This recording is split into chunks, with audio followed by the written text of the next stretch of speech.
Nepal under 19 को विनाशकारी bowling 17 ओभरमै Malaysia all out 9 विकेटको धमाकेदार जितसँगै नेपाल एसिया कपमा प्रवेश। दर्शकवृन्द, एसिसी पुरुष U19 प्रिमियर कपको सेमिफाइनलमा नेपालले मलेसियालाई 9 विकेटले पराजित गर्दै फाइनलमा स्थान बनाएको छ। संयुक्त अरब एमिरेट्स स्थित अजमान मैदानमा भएको खेलमा मलेसिया 51 रनमा अल आउट भयो र नेपालले मात्र 7.5 ओभर खेल्दै सहजै लक्ष्य पूरा गर्दै एसिया कपमा आफ्नो उपस्थितिलाई आधिकारिक बनाएको छ। टस हारेर पहिला ब्याटिङ गरेको मलेसिया नेपाली बलरहरूको कठोर प्रहार सामु टिक्नै सकेन।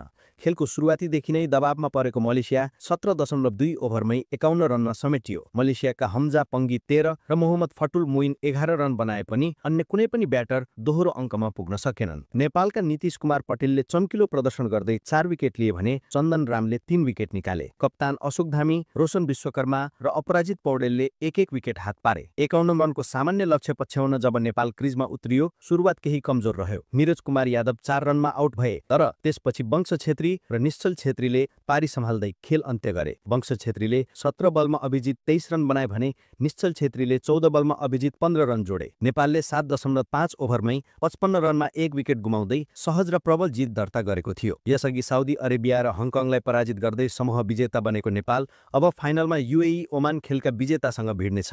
यो जितले नेपाललाई फाइनल मात्रै होइन, आगामी डिसेम्बरमा UAE मै हुने U19 एसिया कपमा पनि स्थान सुनिश्चित गराएको छ। नेपाल U19 को यो जित आफ्नो बोलिङ क्षमताको उत्कृष्ट प्रदर्शन मात्र होइन, भविष्यका ठूलो प्रतियोगितामा आफूलाई प्रमाणित गर्ने अवसर पनि हो। मलेसियालाई 51 रनमै समेटेर 9 विकेटको सहज जितसँगै नेपाल अब फाइनलमा उपाधि जित्न तयार भइसकेको छ। आगामी एसिया कपमा नेपालको यो युवा टोलीले कस्तो प्रदर्शन गर्छ, त्यो अब सबैको ध्यानको केन्द्र हुनेछ। यस्तै महत्त्वपूर्ण अपडेट, खेलको विश्लेषण तथा ताजा खबरहरू निरन्तर पाउनका लागि स्पोर्ट्स लाइन नेपाललाई सब्स्क्राइब गर्न नभुल्नुहोला। साथै फेसबुक र टिकटकमा हेर्दै हुनुहुन्छ भने फलो गर्न पनि नबिर्सनुहोला।